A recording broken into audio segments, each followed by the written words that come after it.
everlasting bond of fellowship. On that day, either prepare to die for disobedience to your father's will, or else to wed Demetrius as you would, or on Diana's altar to protest for austerity and single life. Lysander, yield thy crazy title to my certain right. You have her father's love, Demetrius. Let me have her. Do you marry him?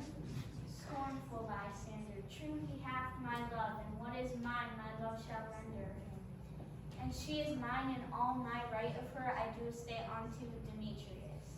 I am, my lord, as well the right as he, as well possessed. My love is more than his. For fortunes every way is fairly reigned, if not with vantage as Demetrius. And which is more boast than all these boasts can be, and the love of Demetrius from him. Demetrius, I will go to his head, made love to Nidar's daughter Helena, and won her soul, and she sweetly endowed. Devilly doubts an ivory upon his spotted inconsistency. I must confess that I have heard as much, and with Demetrius thought to have spoke with thereof, but being overfull of self-affairs, my mind did lose it. But, Demetrius, come, and come Aegeus, you shall go with me. I have some private schooling for you both. For you, fair Hermia, see you arm yourself to fit your fancy to your father's will, or else the law of Athens yields you up, by which no means we can accentuate, to death or to a vow of single life. Come, my Hippolyta, what cheer, my love. Demetrius and Aegeus, go along. I must employ you in some business against our nuptial, and confer with you of something nearly that concerns yourselves. With Indian design will be followed.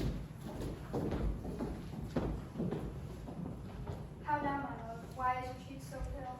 How chance the roses there so few? Belike for want of rain, which I could well redeem them from the tempest of my eyes. Amy, for aught I could ever read, could ever hear by tale of history. For the course of true love never did run so smooth, but either is different in one. O cross too high to be enthralled too low. Or a misgrafted respect of years. O spite too old to be engaged too young.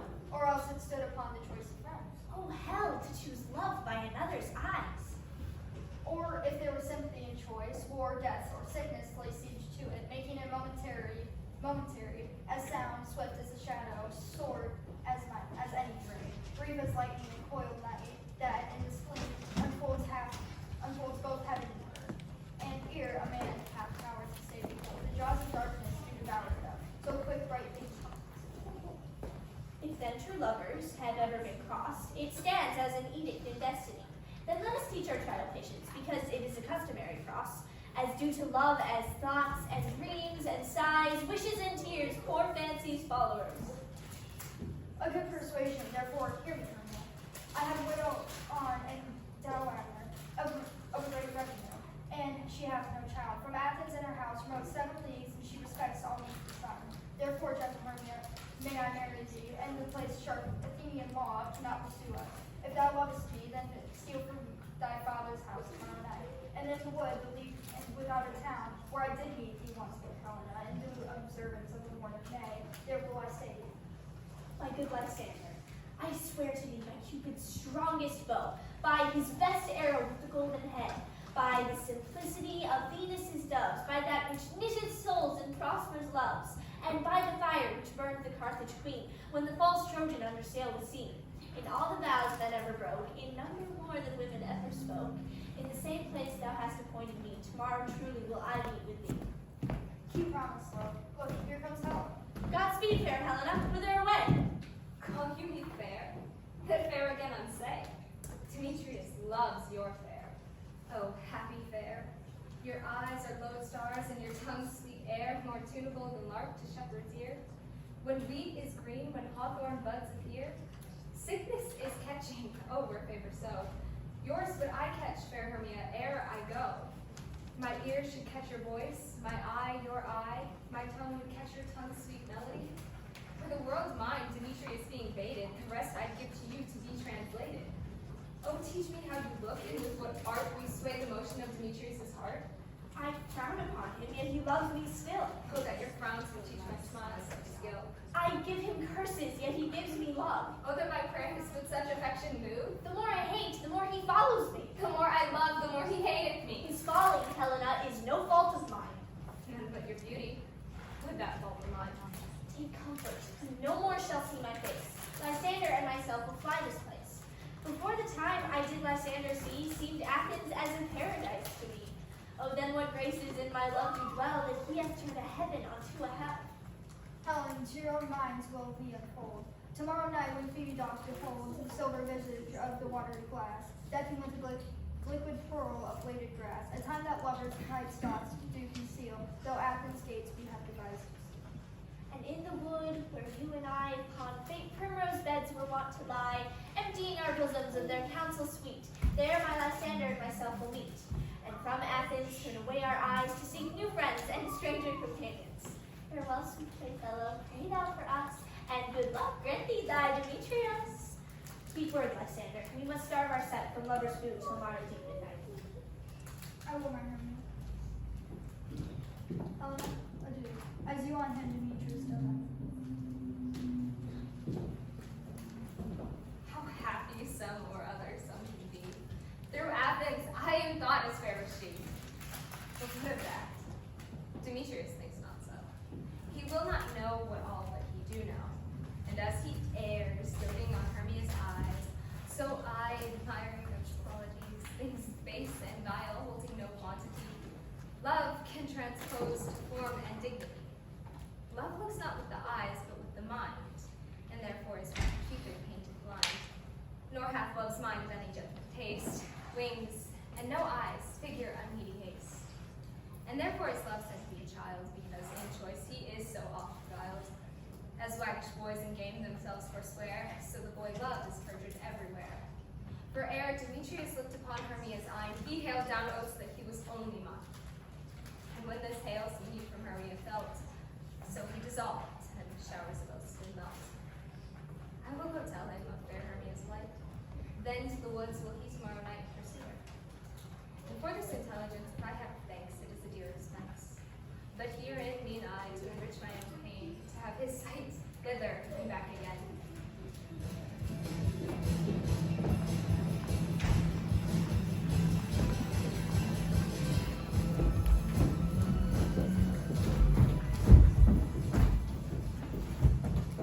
Is all our company here? You were best to call them generally, man by man, according to the script.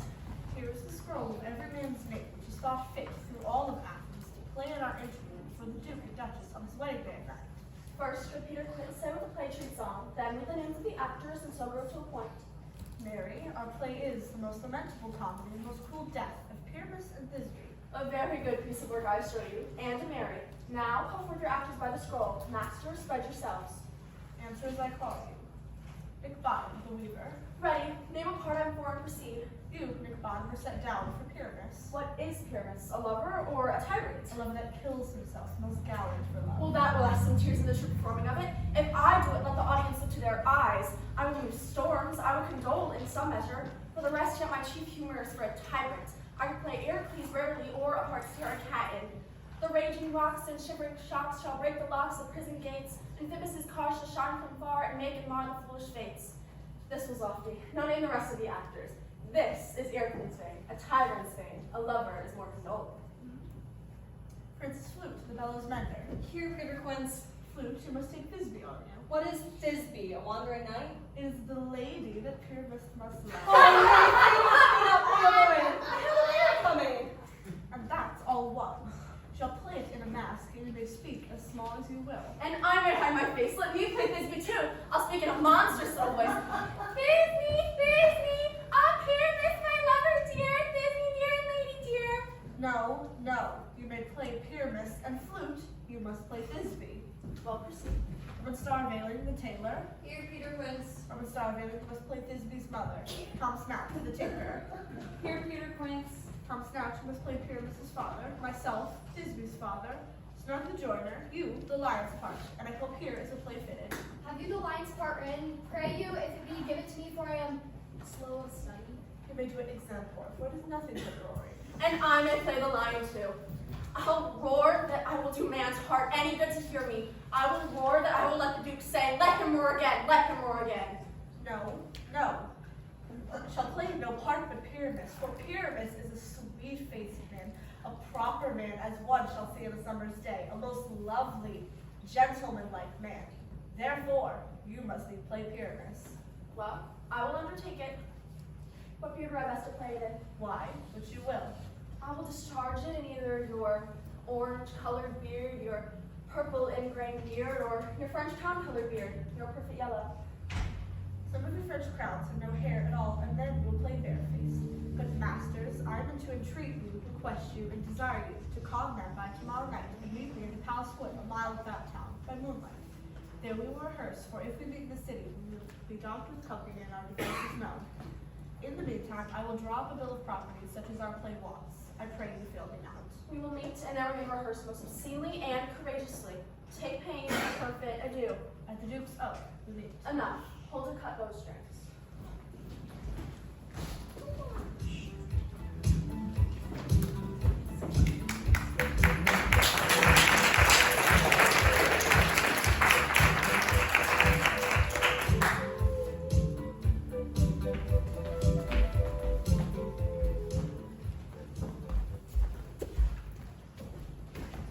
How now, spirit?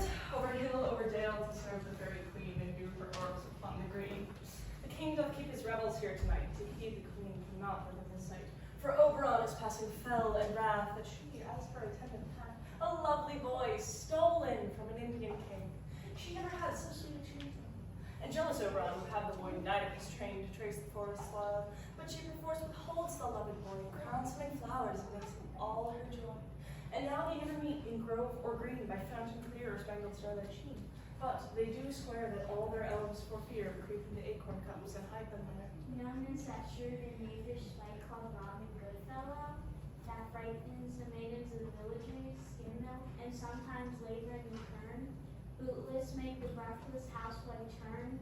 Those that hobgoblin call you a sweet puck. You do their work and they shall have good luck. Are you not he? Thou speakest right. I am that merry wanderer of the night. I jest to Oberon and make him smile when I, a fat and mean that horse with guile, neighing in the likeness of a hilly foal, and sometime like I in a gossip's bowl in the very likeness of a roasted crab. And when she drinks, against her lips I nod, and on her the dew laugh before the ale. The wisest aunt telling the saddest tale, sometimes for a 3-foot stool mistake of me. And when she sits, slip I from her bum, and tailored her eyes and falls into a cough. And the whole choir hold their hips, and waxen in their mirth, and neeze and swear. A merrier hour never was wasted there. But room, fairy, here comes Oberon. And here, my mistress, would that he were gone. Ill met by moonlight, proud Titania. What jealous Oberon? Fairy, skip hence. I have forsworn this bed and come. Tarry, rash wanton, am not I thy lord? Then I must be thy lady. But I know when thou hast stolen away from fairyland, and in the shape of corn sat all day playing on pipes of corn and versing love to amorous Helena. Why art thou here, come from the farthest steep of India? But that, forsooth, the bouncing Amazon, your buskin mistress and your warrior love, Theseus must be wedded, and you come to give their bed joy and prosperity? How canst thou thus for shame, Titania, glance at my credit with Polita, knowing I know thy love to Theseus? Didst thou not lead him through the glimmering night, from Paragonia, whom he ravished, and with fair Aglis make him break his faith, with Ariadne and Antiopa? These are the forgeries of jealousy. And never, since the middle summer spring, that we on hill, in dale, forest, or mead, by paved fountain or by rushy brook, or in the beached margin of the sea, to dance our ringlets to the whistling wind. But with thy brawls thou hast disturbed our sport. Therefore the wind, piping to us in vain, hath sucked up from the sea contagious fogs, which, falling in the land, hath every pelting river made so proud that they've overborne their continents. The ox hath therefore stretched his yoke in vain, the plowman lost his sweat, and the green corn hath rotted ere his youth attained a beard. The fold stands empty in the drowned field, the nine men's moors is filled up with mud, the crows are fatted with the murrain flock, and the quaint mazes in the wanton green, for lack of tread, are undistinguishable. The human mortals love their winter here. No night is now with him or carol blessed. Therefore the moon, the governess of floods, pale in her anger, washes away all the air that rheumatic diseases do abound. And through this temperature we see the seasons alter. Hoary-headed frosts follow fresh laugh of the crimson rose, and on old time's thin and icy crown, an odorous chapel of sweet summer buds is as immaculately set. The spring, the summer, the chilling autumn, angry winter, changing their wonted liveries, And this same progeny of evils comes from our debate, from our dissection. We are their parents and originals. Do you amend it then? It lies in you. Why should Titania cross her overarm? I do but beg a little changeling boy to be my henchman. Set your heart at rest. The fairy land lies not the child of me. His mother was quarters of my order, and in the spice of Indian air by nightfall often has she gossiped by my side, and sat with me on Neptune's yellow sands, marking the embarked triggers of the flood. And she, with Pridian of swimming gait, her woman rich with my own squire, would imitate and sail upon the land, to fetch me trifles and return again, as from a voyage, rich with merchandise. But she, being mortal of that boy, did die, and for her sake do I rear up her boy, and for her sake I will not part with him. How long within this wood intend you stay? Perchance until after the feast is running again. If you will patiently dance in our rounds and see our moonlit revels, go with us. Not shun me, I will spare your harm. Give me that boy, and I will go with thee. Not for thy fairy kingdom. Fairies away. We shall chide down right if I longer stay. Well, go thy way. Thou shalt not from this grove shall I torment thee for this injury. My gentle puck, come hither. Thou rememberest, since once I sat upon a promontory, and heard a mermaid on a dolphin's back, uttering such dulcet and harmonious breath, that the rude sea grew civil at her song, and certain stars shot madly from their spheres to hear the seaman's music. I remember. That very time I saw, but thou didst not, flying between the cold moon and the earth, Cupid all armed, a certain aim he took, at a fair vessel throned by the west, and loosed his love shaft smartly from his bow, as it might pierce 100,000 hearts. Yet I might see young Cupid's fiery shaft quenched in the chaste beams of the watery moon, and the imperial lotus pass it on in maiden meditation fancy free. Yet marked I where the bolt of Cupid fell. It fell upon a little western flower, before milk white, now purple with love's wound. Maidens call it love in idleness. Fetch me this flower. The herb I showed thee once. The juice of it, in sleeping eyelids laid, will make or man or woman madly dote upon the next loved creature that sees. Fetch me this herb, and be thou here again, ere the Leviathan hits from the lead. The girdle run over the earth in 40 minutes. Having once this juice, I'll watch Titania when she is asleep, and drop the liquor of it in her eyes. The next thing she, waking, looks upon, be it on a lion, wolf, or bear, or bull, be it on meddling monkey or on busy ape, she shall pursue it with the soul of love. And ere I take this charm from off her sight, as I can take it with another herb, I'll make her render up her page. But who comes here? I am invisible, and I will overhear their conference.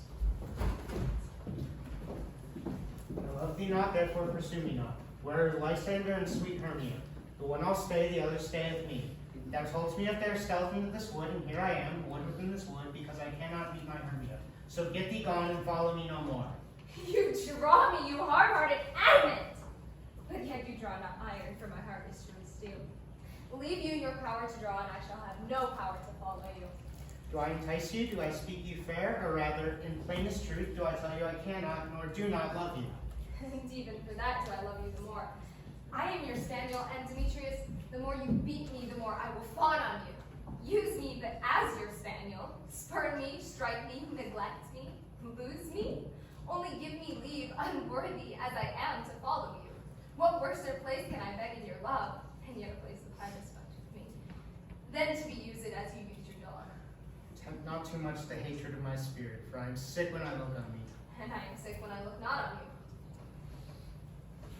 You do impeach your modesty too much to leave the city and trust the counsel of one that looks good, and to trust the counsel of this desert place with the rich work of your virtue. Your virtue is my privilege, for that it is not night when I do see your face, therefore I think I am not in the night. And how can it be said, I am alone, when all the world is here to look upon me, for you and my respect are all the world. I will run from thee, and leave me in the brakes, and leave thee to the mercy of the wild beasts. The wildest have not such a heart as you. Run when you will. The story shall be changed. Apollo flies and Daphne holds the chase. The dove pursues the griffin. The mild hind makes speed to catch the tiger. Bootless speed, when cowardice pursues and valor flies. I will not stay thy questions, let me go, or if thou do not believe, but I will do thee mischief in the wood. I in the temple of the town of failed you do me mischief. Fie, Demetrius! Your wrongs do set a scandal on my sex. We cannot fight for love as men may do. We should be wooed, and we're not made to woo. I'll follow thee, and make a heaven of hell, to die upon the hand I love so well. Fair friends, ere you leave this grove, you shall fly in, and ye shall see her. I saw the flower there. Welcome, Walker. Ah, there it is. I know a bank where the wild thyme glows, where oxlips and the nodding violet grows, quite over canopy with luscious woodland, with sweet musk roses and with eglin thyme. There sleeps Titania sometime of the night, lulled in these flowers with his dances and delight. And there the snake sheds her enameled skin, weed wide enough to wrap it through. Having now this juice, streak her eyes, and make her full of hateful fantasies. Take thou some of it, and search through this grove. A sweet Athenian lady is in love with a disdainful youth. Anoint his eyes, but do it when the next thing he espies may be the lady. Thou shalt know the man by the Athenian garments he hath on. Effect it with some care, that he might prove more fond on her than she upon her love. And look thou meet me here ere the first cock crow. Fear not, my lord. Your servant should do so.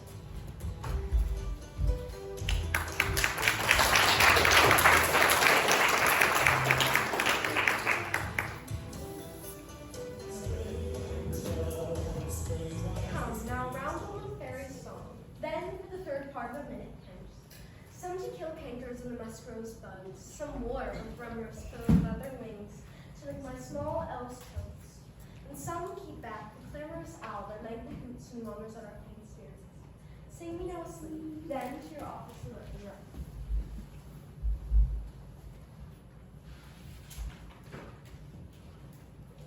You spotted snakes with double tongue, thorny hedgehogs be not seen, newts and blind worms do no wrong, come not near unfair. Fill a mouth with melody, sing our sweet lullaby, lulla lulla lullaby, lulla lulla lullaby. Never harm nor spell nor charm, come our lovely lady nigh, so good night lullaby. Weaving spiders, come not here, beetles black, approach not near. Hence, you long-ways spinners, hence. Worm nor snail do not offense. Fill the mouth with melody, sing our sweet lullaby. Lulla lulla lullaby, lulla lulla lullaby. Never harm nor spell nor charm, come our lovely lady nigh, so good night lullaby. Hence, away, now all is well, one aloof stanch them tonight.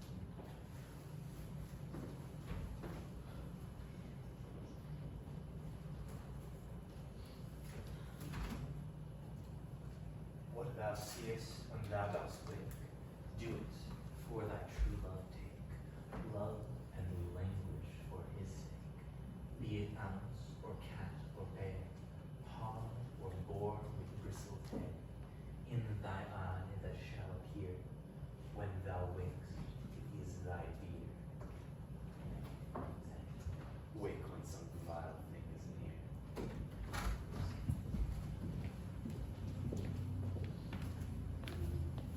Farewell, you fain with wandering in the wood, and speak the troth, fight God and wit. Will rest us from men, if you think it good, and tarry the comfort of the day. Be it so, Lysander. Find you out of bed, for I upon this bank will rest my head.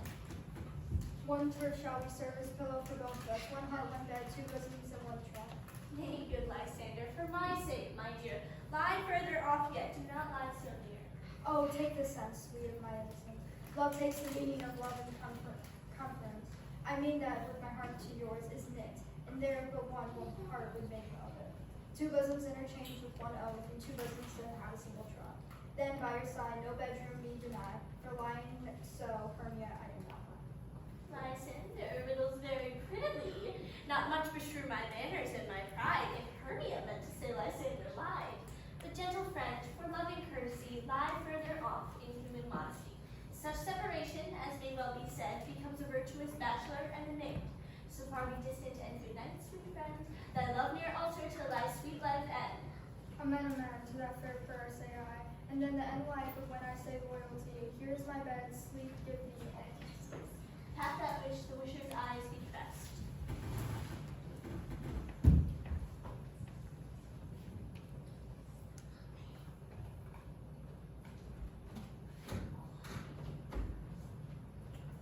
Through the forest I have gone, but Athenian found I none. On his eyes I might approve his smiling forces during love. And silence. Who is here? Weeds of Athens we don't wear. This is he, my master said, despised the Athenian maid, and here the maiden, sleeping sound on the damp and dirty ground. Pretty soul, she dares not lie to his lack of, his kill courtesy. Churl, upon my eyes I throw all the power this charm doth owe. When thou wakest, let love forbid, sleep his seat on thy eyelid. So awake when I am gone, for I must now to Oberon.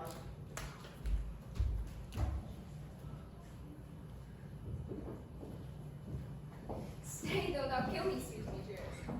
Charge thee hence, and haunt me no more. Oh, wilt thou darkling leave me? Do not so. On thy peril I alone will go. Oh, I am out of breath in this fond chase. The more my prayer, the lesser is my grace. Happy is Hermia where so fair she lies, for she hath blessed and attractive eyes. How came her eyes so bright? Not with salt tears, if so, my eyes are oftener washed than hers. No, I am as ugly as a bear, for beasts that meet me run away for fear. Therefore, no marvel though Demetrius do as a monster fly my presence thus. What wicked and dissembling glass of mine made me compare with Hermia's fiery eye? But who is here? Lysander on the ground, dead or asleep. I see no wound, no blood. Lysander, if you live, good sir, awake. And though fire and I am sweet save, transparent Helena, and true shows art. That through thy bosom may sweet say thy heart. Where is Demetrius, and how fit a word is that if vile names perish on my word? Do not say so, Lysander, say not so. What, though he love your Hermia? Lord, what though? Yet Hermia still loves you, then be content. Content with Hermia? No, do I repent. The tedious minutes I spent with her have spent. Then not Hermia, but Helena I love. Who will not change a raven for a dove? What will a man of a raven swayed? And reason says that you are no worthier than. Things growing up are not ripe until their season, so I, being young till now, not ripe until not reason. And touching now the point of human skill, reason becomes the marshal to my will, and leads with me to your eyes, where I look love stories written in love's richest book. Wherefore was I to this keen mockery born? When at your hands did I deserve such scorn? Is not enough? Is not enough a young man that I can never know, nor never can, deserve a sweet look from Demetrius' eye that he must flout my insufficiency? Good troth you do me wrong, good sooth you do, in such disdainful manner me to woo.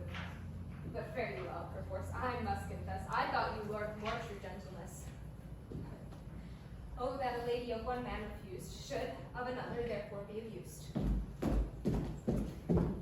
She's not Hermia. Hermia, sleep thou there, and never mayest be thou come Lysander near. For as surfeit of these sweetest things, deepest loathing to stomach brings, or as their heresies men do have. And our hatred are most of those that did deceive, though thou, my surfeit and my heresies. Of all hatred the most of me, and my powers address to love at might. To honor Helen, and I'll be her knight.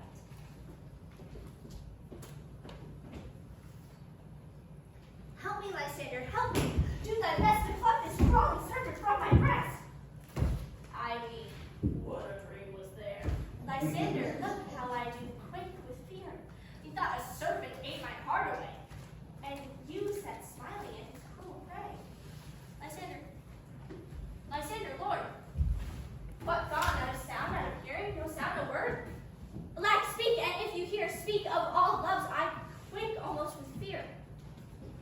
No? Then I perceive you are not dying. Either death or you, I'll find immediately.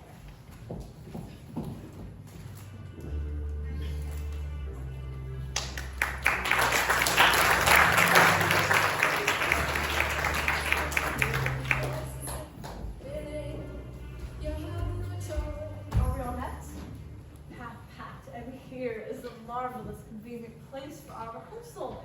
This green plot shall be our stage, this hawthorn break our tyrant house, and we will do it in action, and we will do it before the Duke. Here, Quince. What sayest thou, Bully Bottom? There are things in this comedy of Pyramus and Thisbe that will never please. First, Pyramus must draw a sword to kill himself, which the ladies cannot abide.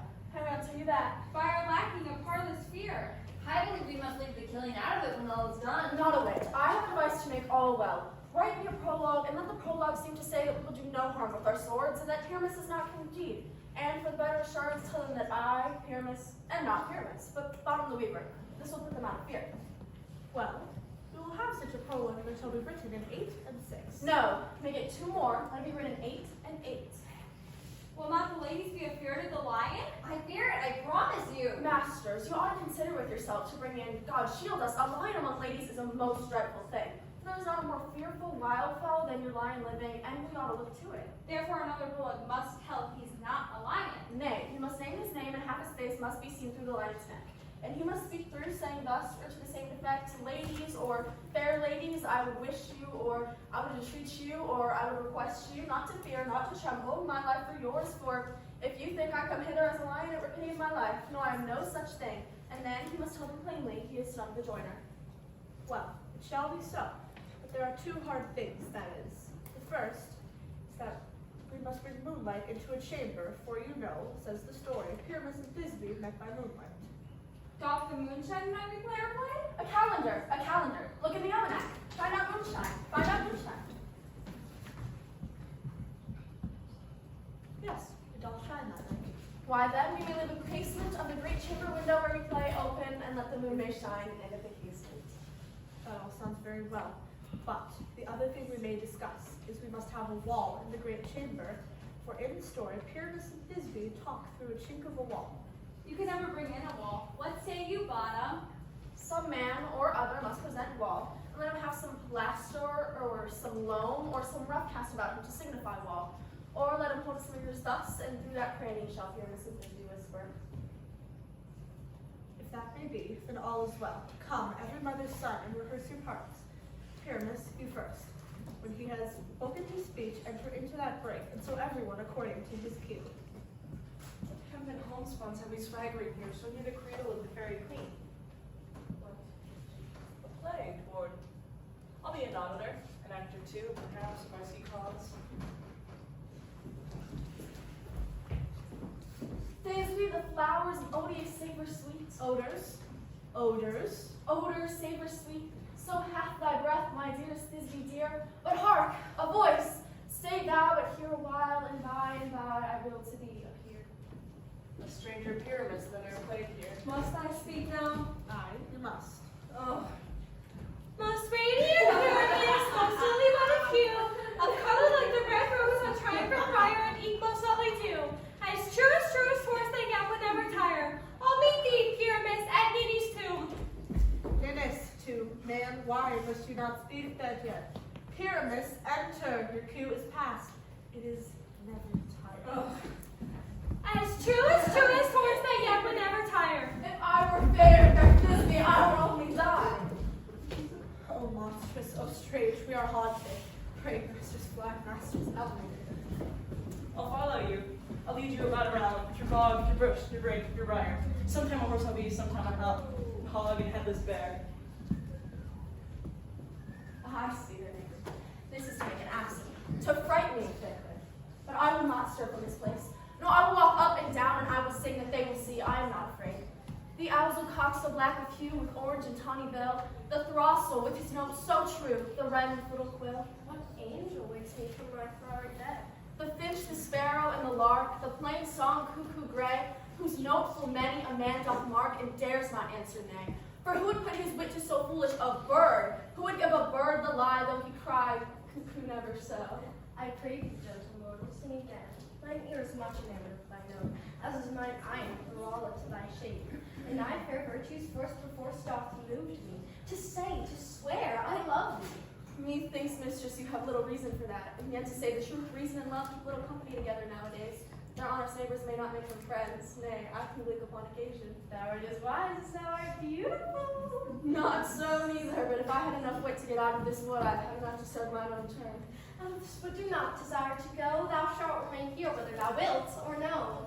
I am a spirit of no common rate, the summer still doth shine upon my state, and I do love thee. Therefore go with me, and I'll give thee fairies to attend on thee, and shall fetch thee jewels from the deep, while on a bed of pressed flowers let us.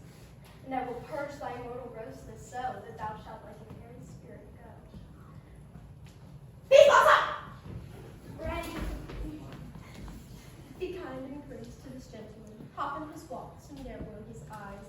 Feed him with apricots and dewberries, purple grapes, green figs, and mulberries. The honey bags steal from the humble bees, and as night tapers crop their waxy thighs.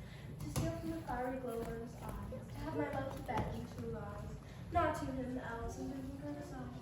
Hail, mortal. I cry your worships heartily, I beseech your worship's name. If I shall cut my finger, I shall make bold with you. Your name? Peace, Watson. I pray you, commend me to your mother and masterpiece call your father. I shall make more acquaintance with you too. Lead him to my bower. The moon, methinks, looks like a watery eye, and when she weeps every little flower, lamenting on some torch of chastity. Tie up my lover's tongue, bring him silently.